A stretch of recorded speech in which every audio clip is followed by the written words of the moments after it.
What's up, WWE Games Universe? This is Marcus the Hammer Stevenson coming live from our THQ headquarters for our live E3 gameplay demo stream. And sitting alongside me is WWE 12 Creative Director Corey Ledesma. Corey, how's it going, man?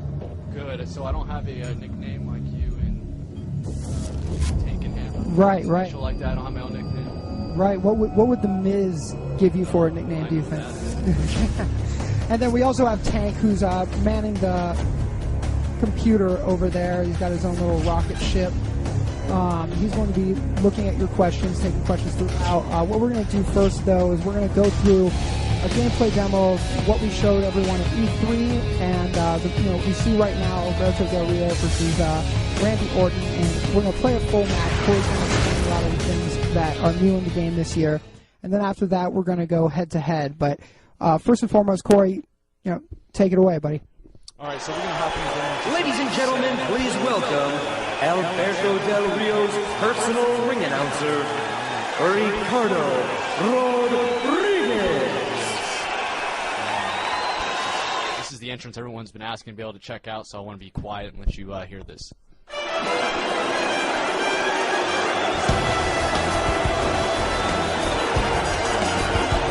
Damas y caballeros, en el camino hacia el cuadrilátero, él es el hombre que le mete el terror a los corazones de todos sus oponentes, Alberto Del Rio.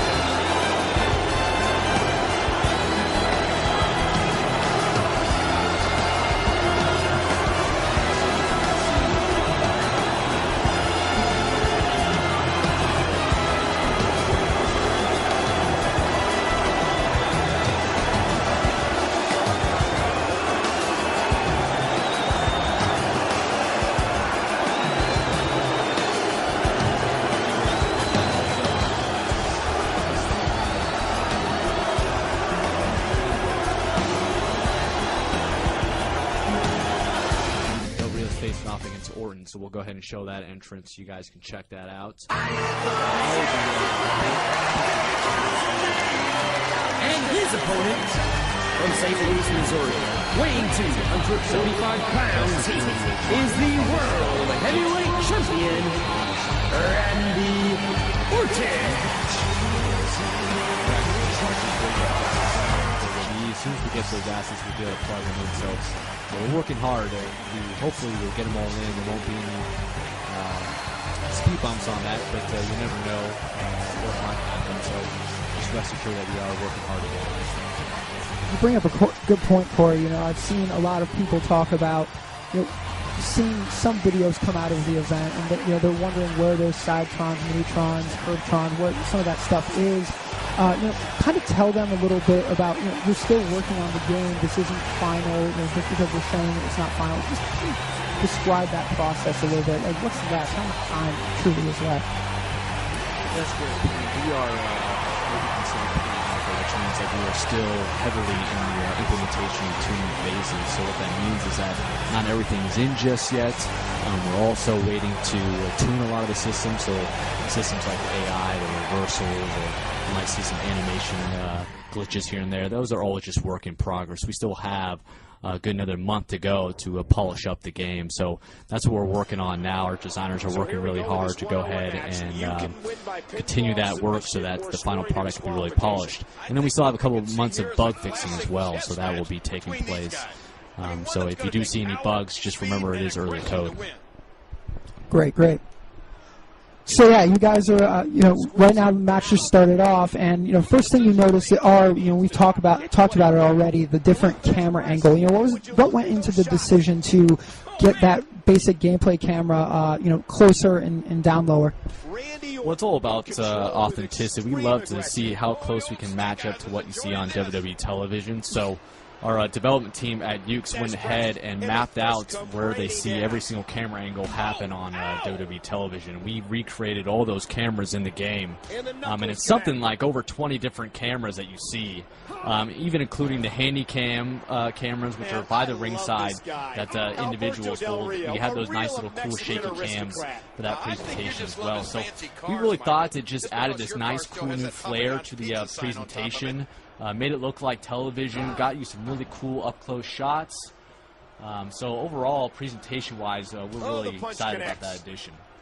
Yeah, and I've already seen some mid-move camera adjustments. You guys did some of that this year too, right? Yeah, I mean, the goal is to really kind of capture the high spots in the match. So sometimes you'll see the camera cut and sometimes you won't. And so we have that all triggered on what we call a camera AI system. Actually, the entire AI drives which camera angle to go to. And so it will pick the best angle to capture. And sometimes it will cut to an angle that maybe doesn't get the best shot of the move. And we'll actually switch mid-move to another angle. So we have a really cool dynamic camera system that changes on the fly. Right, and actually we just saw our new submission system in the game, and we call it the Breaking Point submission system. Tell us a little bit about that. Right, so that's a brand new addition to the game. Fans have been asking for an overhaul of the submission system, so that's something we wanted to focus on quite a bit this year. So what we did is we added a brand new mini game. It's called the Breaking Point system, and you saw that little meter pop up. Basically what that is, that's kind of a back and forth tug-of-war mini game that's going on, that both you and your opponent are mashing buttons to go ahead and fill that meter up so that your opponent does hit his breaking point and will tap out. Also, what's really cool and we're excited to add this year is the ability to crawl to the ropes. So for some particular breaking point submissions, ones that make sense, obviously, maybe it's a Boston Crab, you can go ahead and start to crawl towards the ropes using the left stick while you're mashing buttons. You almost have two different options to escape from the submission. And if you reach the ropes in time before the meter fills up, the referee will call for the rope break, and you will be able to break out of that. So that's a new addition. So we do have quite a few breaking point submissions in the game. And now it's the Mexican they're mostly tied to the bigger moves that you typically see someone tap out to. Alberto Del Not Rio every is single not a man to be played with. will have a breaking point He's a game in it. vicious, and he's more intelligent than we may And like I mentioned before, you can't interrupt, a third party can't interrupt the move, the breaking point submission, and break that submission so that another person, like your tag team member, whoever it is, can come up and break that. That's great. And you know, speaking of interruptible moves, you know, a lot of our Day of Reckoning fans, you know, from the previous past years, you know, they were pretty excited to hear about interruptible moves for WWE 12. Tell us a little bit about the interruptible moves this year. Yeah, that's a new capability that we have with the Predator technology in our new animation engine, where basically we can now set breakout points in the animation. And what that basically means is that any time in the animation we can choose to allow that animation to be broken up by a third party or even interrupted by yourself. So let's say I'm in the process of getting up after I just did a move. We can give you control a lot sooner than before. So you didn't have to go all the way to finish the motion where you stood up. We actually give you control a little bit earlier so you can start walking around, you can start doing other moves, and it gives you a little bit more control and responsiveness in the animation engine. So that's a brand new capability with the technology, and something that's really going to change multiplayer matches, obviously, because of the nature of being able to interrupt all these moves. So you mentioned Predator technology. What is Predator technology? Because, you know, there is some confusion out there on, you know, we were talking about this big gameplay upgrade, you know, and we've called it Predator technology. What is Predator technology? Predator technology is the name that we've come up with for basically this large overhaul that we did in the game, which is the new animation engine as well as the new renderer. And we kind of categorize that as Predator technology as one name to kind of simplify it. And of course, you know, it's Predator because our cover athlete this year is Randy Orton, and so only fitting do we come up with a cool, intimidating name for our technology that fits Randy Orton. So that's where that kind of was born from. And it really just talks about kind of the attitude that we're going for this year, which is just kind of a you know, fierce, you know, strong, confident attitude. Just because we really like what this new technology and engine brings to our game. As you saw, there was a little bug there on the screen, so those are the kind of things that we're talking about still being fixed in the game. So don't freak out if you see any of those. It's still very early. People have a Corey Set has a question about the crowd and announcers. Will they be reacting to how the wrestling match goes? Yeah, we're working on the crowd.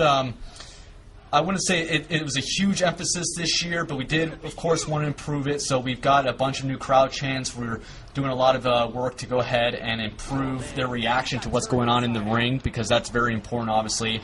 And we're trying to crank up the volume overall. We thought the crowd was a little static and dead before, and so we wanted to really crank that up so it gives you that feeling that you're in a big live arena and the crowd's really into it. So they'll definitely see some improvements in the crowd audio area. Right, you go. There you go. Using the breaking point submission and his patented finishing arm bar.